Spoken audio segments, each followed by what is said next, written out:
the cold barrel of a suppressed Glock pressed firmly against the hollow of my throat, the metal drawing a sharp chill through my skin. "Give me one reason why I shouldn't pull this trigger right now," Dante whispered, his voice a low vibration that rattled my bones. Behind him, the city of Chicago bled neon red across the floor-to-ceiling windows of his penthouse. My hands were raised, palms flat against the cool glass, but I didn't tremble. I leaned forward, letting the muzzle dig deeper into my flesh until I could taste the scent of gun oil and expensive cologne. "Because," I said, my voice as steady as the hand holding the weapon, "your rival just threw me away like trash and I'm the only one who knows where he hides the ledgers." Dante's grip tightened, his dark eyes searching mine for a flicker of fear that wasn't there. He wasn't just a businessman. He was the Shadow King of the Midwest, and I had just walked into his lion's den with nothing but a grudge and a blood-red dress. 2 weeks ago, I was the top analyst at Sterling Investments, the woman who kept Arthur Sterling's empire from crumbling. I had sacrificed sleep, relationships, and my own soul to make him a billionaire. But when a multi-million-dollar discrepancy appeared on my screen, Arthur didn't thank me. He didn't even look at me. He tossed a cardboard box onto my desk and told security to escort the liability out of the building. He thought he was disposing of a broken tool. He forgot that a tool is only as dangerous as the hand that wields it. To get back at a man who thinks he owns the world, you don't go to the police. You go to the monster he fears most. I smoothed the silk of my dress as I walked into the subterranean lounge of the Onyx, the air thick with the smell of Cuban tobacco and filtered ventilation. Dante sat at the corner booth, surrounded by 3 men whose jackets bulged with hidden holsters. I didn't wait for an invitation. I slid into the seat directly opposite him, picking up his untouched scotch and taking a slow, deliberate sip. The amber liquid burned my throat, but I didn't flinch. Dante's eyes tracked the movement of the glass, his brow arching in silent curiosity. "Arthur Sterling's golden girl," he mused, his fingers drumming a rhythmic tattoo on the mahogany table. "You're a long way from the boardroom." I set the glass down, leaving a perfect crimson lip print on the rim. "The boardroom is burning, Dante. I'm here to offer you the match."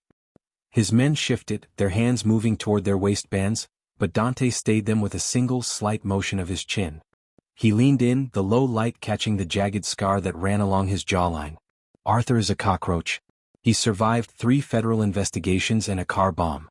What makes you think a disgruntled secretary can do what the FBI couldn't?" I reached into my clutch and pulled out a small, encrypted thumb drive, sliding it across the table until it tapped against his knuckles. "I wasn't his secretary. I was his architect.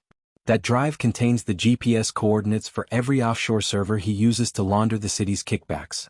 Servers you've been trying to hack for 3 years." Dante's gaze dropped to the drive, then back to my face. The predatory stillness of his posture shifted into something more focused, more lethal. The tension in the booth was a living thing, a wire pulled to the breaking point. Dante picked up the drive, rolling it between his thumb and forefinger. "And what do you want in exchange for Arthur's head on a plate?" I leaned closer, until the heat from his body radiated against mine. "I don't want his head. I want his heart. I want to watch him sit in a concrete cell while you move into his office and dismantle everything he ever built." Dante chuckled, a dark, sandpaper sound that didn't reach his eyes. "You're not just looking for revenge. You're looking for a new king." He stood up, towering over me, and extended a hand covered in rings that could double as brass knuckles. "Let's see if you can handle the crown." I took his hand, the leather of his glove gripping my fingers with crushing strength. He led me through a private exit, past the thumping bass of the club and into a waiting black SUV. As the door clicked shut, the city lights became a blur of motion. Dante didn't speak. He watched me from the shadows of the back seat, a hunter evaluating a new weapon. My phone buzzed in my bag, a text from Arthur. "Don't be stupid, Claire. Come home and we can discuss the severance." I deleted the message without replying. There was no home to go back to. I had crossed the Rubicon, and the man sitting next to me was the only bridge left standing. The SUV pulled into the gravel driveway of a sprawling estate hidden behind iron gates and armed guards. Dante stepped out first, his movements fluid and precise. I followed him into the foyer, where the walls were lined with Renaissance art and the floors were polished white marble. He turned to me, his silhouette framed by the grand staircase. "Rule number 1, Claire. In this house there are no secrets. If I find out you're still on Arthur's payroll, the severance package involves a hole in the woods." He stepped closer, his hand reaching out to trace the line of my collarbone. "Am I clear?" I didn't pull away. I stepped into his space, my eyes locking onto his. Arthur Sterling couldn't afford me anymore. That's why he fired me. Dante's hand shifted, his thumb pressing firmly against the pulse point in my neck. He felt the rapid rhythmic thumping of my heart. He smiled, and for the first time, I realized that Arthur Sterling wasn't the most dangerous man I knew. Dante withdrew his hand and motioned toward a heavy oak door at the end of the hall. My tech team is in the basement. They'll verify the drive. If the data is real, we move at midnight. I watched him walk away, the silence of the mansion settling over me like a heavy shroud. I walked to the window, looking out at the dark expanse of the lawn. In the distance, a pair of headlights flickered at the gate, then vanished. My fingers moved to the small, hidden pocket in the lining of my dress, touching the cold metal of the second drive I hadn't shown him. The one with Dante's own names on it. If you believe Claire is playing a game that will cost her more than her life, hit the like button so her story reaches those who understand the price of power. The basement was a cold, windowless cavern of humming servers and blue light. 3 men in headsets worked in a feverish silence, their fingers dancing across keyboards. Dante stood in the center, arms crossed, watching a wall of monitors. I stood back, leaning against the cold concrete wall, watching the lines of code scroll by. "It's all here," the lead tech whispered, his voice cracking. "The shell companies, the transit routes, the payroll for the judges. It's a roadmap to the entire Sterling organization." Dante didn't celebrate. He simply looked at me, a cold, calculating gleam in his eyes. "Tell the crews to gear up. We're hitting the north side warehouse first. Arthur's entire supply of product is sitting there, waiting for a shipment that's never going to happen." I felt a surge of adrenaline, a sharp, electric tingle that started in my fingertips and spread through my chest. This was the moment I had envisioned while sitting in my sterile office at Sterling Investments. "I'm going with you," I said, my voice cutting through the hum of the machines. Dante turned, his lip curling in a half-sneer. "You're an analyst, not a soldier. Stay here where it's safe." I stepped into the blue light, my shadow stretching long and jagged across the floor. "I know the layout of that warehouse better than your scouts. I know where the silent alarms are and which guards can be bought. You leave me here and you're walking into a blind spot." Dante stared at me for a long beat, the silence in the room thickening until the text stopped typing. He walked over to a rack on the wall and pulled off a heavy, tactical vest, tossing it at my chest. I caught it, the weight nearly knocking the breath out of me. "Put it on," he barked. "If you get shot, don't expect me to carry you." I pulled the heavy Kevlar over my head, tightening the straps until it felt like a second skin. This wasn't the boardrooms of the Loop. This was the mud and the blood of the docks. We moved to the garage where 3 armored SUVs were idling, their exhaust plumes thick in the cold air. Dante handed me a subcompact handgun. "Do you know how to use this?" I checked the safety and racked the slide, the click of the chamber echoing in the concrete space. "Arthur made me take lessons after the first kidnapping attempt. I'm better than I look." The drive to the north side was a blur of dark streets and flickering yellow lamps. Dante sat next to me, checking the action on his rifle. He was a man transformed. The smooth businessman was gone, replaced by a predator in his element. "When we hit the doors, you stay behind me," he ordered. "Don't try to be a hero. Just point the way." The SUV slowed as we approached a massive corrugated metal building at the edge of the river. The lights were out, but I knew the thermal cameras were active. "Target the power junction on the west wall first," I whispered. "It'll drop the cameras and the magnetic locks." A muffled explosion rocked the SUV, and the warehouse was plunged into darkness. Dante's men poured out of the vehicles, moving with the synchronized grace of a riot squad. I followed close behind Dante, the smell of damp river air and burnt electronics filling my lungs. We breached the side door, the metal groaning as it was forced open. Inside, the warehouse was a maze of wooden crates and heavy machinery. Shouts erupted from the far end, followed by the rhythmic pop-pop-pop of gunfire. I flattened myself against a stack of pallets, my heart hammering against the Kevlar. Dante moved forward, his rifle spitting flame. He wasn't just shooting, he was clearing a path with surgical precision. I saw a guard aiming from a catwalk above us, his silhouette framed by a small skylight. Without thinking, I raised my handgun and fired. The guard jerked back, his rifle clattering to the concrete floor before his body followed. Dante glanced back at me, a momentary look of surprise crossing his face before he turned back to the fight. We reached the central office, a glass-walled room overlooking the floor. Dante kicked the door in, his rifle leveled at the man cowering behind the desk. It wasn't Arthur. It was Marcus, Arthur's nephew and the man who had personally signed my termination papers. Marcus looked up, his face ashen, a thin line of sweat dripping down his temple. Dante, please. I'm just doing my job. Arthur doesn't know about the side deals, I swear. Dante stepped into the room, the barrel of his rifle never wavering. Arthur doesn't care about you, Marcus. And neither do I. He looked at me, an unvoiced question in his eyes. I stepped forward, the adrenaline making my vision sharp, almost hyperreal. Where's the physical ledger, Marcus? The one Arthur keeps for the family business. Marcus stuttered, his eyes darting toward a small floor safe tucked under the desk. I pushed him aside and knelt down, my fingers flying over the keypad. Arthur was predictable. He always used the date of his first $1 million trade. The safe clicked open. Inside was a thick, leather-bound book, the holy grail of the Chicago underworld. Every bribe, every murder, every dirty deal Arthur had ever made was recorded in his own handwriting. I clutched the book to my chest, a cold sense of triumph washing over me. We have it, I whispered. Dante nodded, his eyes fixed on Marcus. Get out, Dante said to the nephew. Tell Arthur the golden girl says hello. Marcus didn't wait. He scrambled out of the office and disappeared into the shadows of the warehouse. Dante turned to me, his hand reaching out to take the ledger. I hesitated for a fraction of a second, the weight of the book feeling like a heavy anchor. Give it to me, Claire, Dante said, his voice dropping to a low, dangerous register.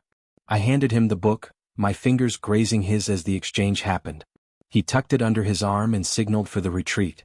As we walked back to the SUVs, the warehouse behind us began to glow with the first orange licks of fire. Dante's men had set the thermite. By morning, Arthur's main hub would be a smoking ruin. We climbed into the vehicle, the heat of the fire reflecting in the windows. Dante looked at the ledger, then at me. You did well. More than well. He leaned over and kissed me, a hard, demanding pressure that tasted of smoke and adrenaline. For a moment, I let myself get lost in it, the feeling of being protected by the strongest man in the room.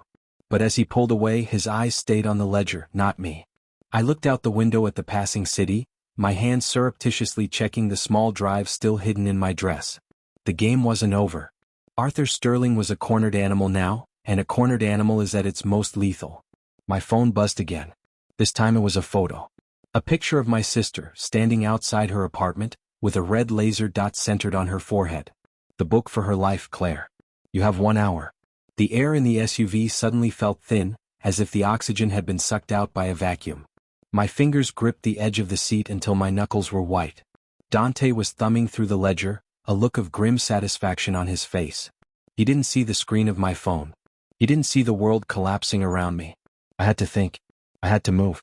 Dante, I said, my voice barely a whisper. I need to go to my apartment. There's a backup key for the encryption on the second drive. He didn't look up from the book. I'll send a team to get it. You stay with me.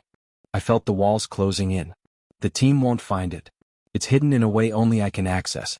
If you want Arthur's personal accounts, the billions he's hidden in Switzerland, I need that key. Dante finally looked at me, his eyes narrowed in suspicion. He searched my face looking for the lie. I kept my expression flat, my breathing even. I had spent years lying to federal investigators. I could lie to him. Fine, he said, tapping the driver on the shoulder. Drop her at the high-rise. 2 men go up with her. You have 10 minutes. The high-rise loomed ahead, a pillar of glass and steel. As the SUV pulled to the curb, 2 of Dante's soldiers, burly men with cold eyes, stepped out with me. We entered the lobby, the concierge nodding nervously as we bypassed the desk. We rode the elevator in a suffocating silence. My mind was racing, mapping out the seconds. When the doors opened on the 24th floor, I led them toward my unit. Wait here, I said, reaching for the handle. Arthur had the place bugged. If more than one person enters, the system wipes the hard drives. The soldiers looked at each other, then back at me. Dante said, don't let you out of our sight, the taller one grumbled. I leaned against the doorframe, a tired, practiced smile on my lips. Are you going to be the one to tell him why he lost $50 billion? They hesitated. Greed always outweighs caution in this world. 2 minutes, the soldier spat. I slipped inside and locked the door, my heart nearly hammering its way out of my chest. I didn't go for a key. I went for the burner phone hidden in the kitchen vent. I dialed the number Arthur had texted from. I have the book, I said the moment he picked up. But Dante has the men. Meet me at the old shipyard in 30 minutes. Bring my sister or the ledger goes into the incinerator. Arthur's voice was like ice. Don't be late, Claire. I've never liked waiting. I grabbed my emergency bag and the second thumb drive. I looked at the front door where the soldiers were already starting to pound. I didn't go that way. I climbed out onto the service balcony, the wind whipping my hair across my face. The fire escape was a narrow, rusting ladder that led down to the alley. I started the descent, my hands shaking against the cold metal. Halfway down, the sound of my front door being kicked in echoed above me. I didn't look back. I hit the ground running, disappearing into the maze of backstreets as the first sirens began to wail in the distance. If you believe Claire is a genius for playing both sides, or a fool for thinking she can escape them, hit the like button so her story reaches those who know the game never truly ends. The shipyard was a graveyard of rusted hulls and rotting timber, the air smelling of stagnant water and salt. I parked the stolen sedan behind a stack of shipping containers and stepped out, the ledger clutched tightly under my arm. The moonlight was weak, casting long, skeletal shadows across the gravel. A lone black sedan was idling near the pier, its headlights cutting through the fog. I walked toward it, every nerve in my body screaming for me to run. Arthur Sterling stepped out of the car. He looked older than he had 2 weeks ago, his expensive suit rumpled, his eyes bloodshot. Behind him, 2 men held my sister Sarah. She was crying, her hands tied behind her back, but she looked physically unharmed. "The book, Claire," Arthur said, his voice trembling with a mixture of rage and desperation. "Give it to me and you both walk away." I stopped 10 feet from him, holding the ledger over the edge of the dark, churning water. "Let her go first. Once she's in my car, you get the book." Arthur signaled his men. They pushed Sarah forward. She stumbled toward me and I caught her, pulling her behind me. "Get in the car, Sarah," I whispered. "Don't look back. Just go." She scrambled into the sedan and gunned the engine, the tires spitting gravel as she sped away toward the gate. I stood alone on the pier, the weight of the ledger in my hand. Arthur stepped closer, his hand outstretched. "Now, give it here." I looked at the book, then at the man who had discarded me like a piece of broken machinery. "You really thought I'd give you back your power?" I asked. I didn't hand him the book. I tossed it into the center of a nearby trash barrel, which was already roaring with a preset chemical fire. Arthur let out a strangled cry and lunged for the barrel, but the flames were already consuming the dry paper.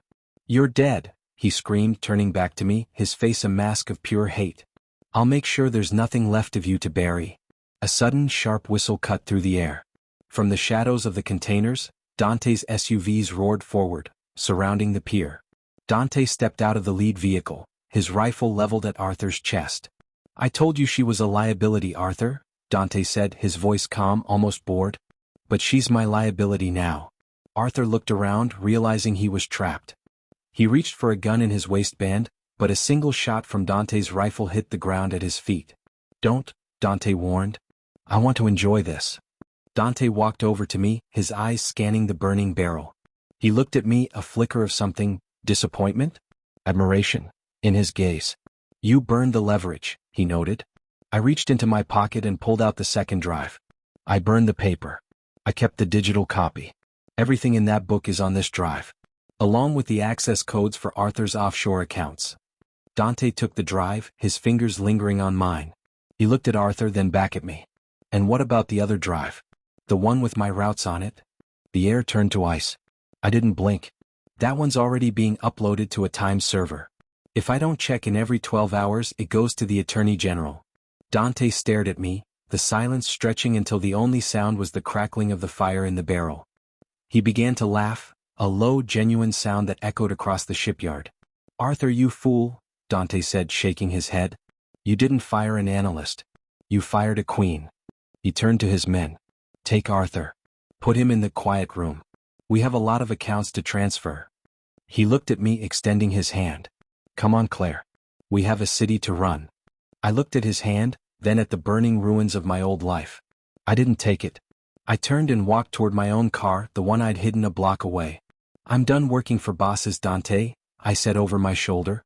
"But if you want to negotiate a partnership, you know where to find me." I drove away as the sun began to rise over Chicago, the sky a bruised purple and gold. I had lost my job, my home, and my soul. But for the first time in my life, I was the one holding the gun. If this story broke your heart the way it broke mine, leave a like so I know to tell more stories like this. The city hummed below as I sat on a bench in Millennium Park, a coffee in one hand and a burner phone in the other. Dante had texted, "The transfer is complete." Your cut is in the Caymans. Don't be a stranger. I smiled, watching the tourists take pictures of their reflections in the bean. I was invisible now, a ghost in the machine of the city I had helped dismantle. My sister was safe in another state, and Arthur Sterling was a name the world was already forgetting. I stood up, tossing the phone into a trash can, and walked into the crowd, just another woman in a sea of faces, finally holding the crown I had carved for myself. The penthouse was silent, the only sound the hum of the city 100 floors below. I stood by the floor-to-ceiling windows, watching the sunrise bleed across the Chicago skyline. For the first time in my life, I wasn't checking a clock. I wasn't preparing a briefing for a man who would never thank me. I was the architect of the silence. Dante's message on the screen of my laptop was a steady pulse. The Cayman's account has cleared. The Sterling name is officially dead. Now let's talk about the future. I didn't reply. Not yet. I had spent 90 days serving the brothers in the Sterling organization, learning the rhythm of their greed, and another week seducing the monster who broke them. But the game didn't end with a bank transfer. It ended when there were no more shadows to hide in. I packed a single bag. No silk dresses, no high-heeled weapons. Just a pair of jeans, a dark hoodie, and the hard drive that held the keys to the city. My sister, Sarah, had called from an undisclosed location in Montana. She was safe, but her voice was a thin, trembling wire. "Claire, when is it enough? When do we stop being ghosts?" "Soon, Sarah," I whispered, looking at the door. As soon as I closed the last door. The elevator ride down was an eternity of polished chrome and my own reflection. I looked at the woman in the mirror. Her eyes weren't the eyes of the analyst who had her life boxed up by security. They were the eyes of a woman who had seen the bottom of the river and decided she liked the pressure. As the doors opened into the lobby, I saw him. Not Dante, but his second-in-command, Victor. He was leaning against a black sedan, his arms crossed over a chest that looked like it was carved from granite. He didn't smile. He just opened the back door. "The boss wants to see you, Claire. He says the partnership needs a formal signature." I knew what that meant. In Dante's world, a signature usually involved blood. The drive took us away from the neon glow of the loop and toward the industrial skeletal remains of the South Side. We stopped at an old meatpacking plant, its windows boarded up like blind eyes. Victor led me inside, the air smelling of rust and old iron. Dante was sitting in a single chair in the middle of a vast, empty floor. A single spotlight hung above him, casting long, jagged shadows across the concrete. On the table in front of him wasn't a contract. It was a small velvet-lined box. "You're late, Claire," he said, his voice echoing off the corrugated walls. "I was starting to think you'd taken your cut and vanished." "I don't vanish, Dante. I reposition," I said, staying just outside the circle of light. He opened the box. Inside was a heavy gold ring, the crest of his family's organization. "Arthur Sterling thought you were a tool. I think you're a queen. But a queen needs a kingdom. And a kingdom needs a king." He stood up, the light catching the lethal edge of his jaw. "Put it on and the city is ours. Refuse and you're just another liability I have to liquidate. If you believe that a woman who fought her way out of the mud shouldn't have to choose between a throne and her freedom, hit the like button so her story reaches the ones who are still writing their own rules." I walked into the light, my footsteps steady on the cold floor. I looked at the ring, then at the man who thought he could buy the soul of the woman who had just dismantled a billionaire.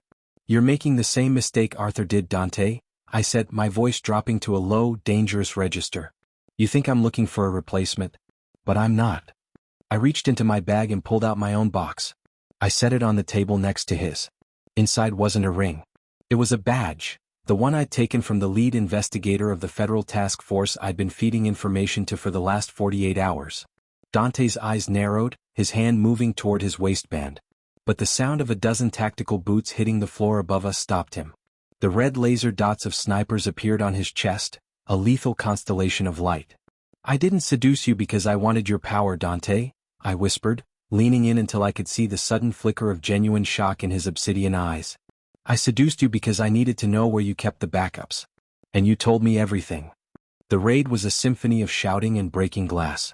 I didn't stay to watch them zip-tie the man who thought he owned me. I walked out the back entrance into the cold morning air of the South Side. My car was waiting 2 blocks away. I climbed in and looked at the phone on the dashboard. A single message from a blocked number: "The deal is done. You're clear. Don't look back." I drove toward the interstate, the city of Chicago shrinking in the rearview mirror. I wasn't the analyst anymore. I wasn't the Mafia leader's partner. I was the girl who had played the two most dangerous men in the Midwest against each other and walked away with the only thing that mattered. My name. Subscribe if this story's ending gave you the satisfaction you were looking for.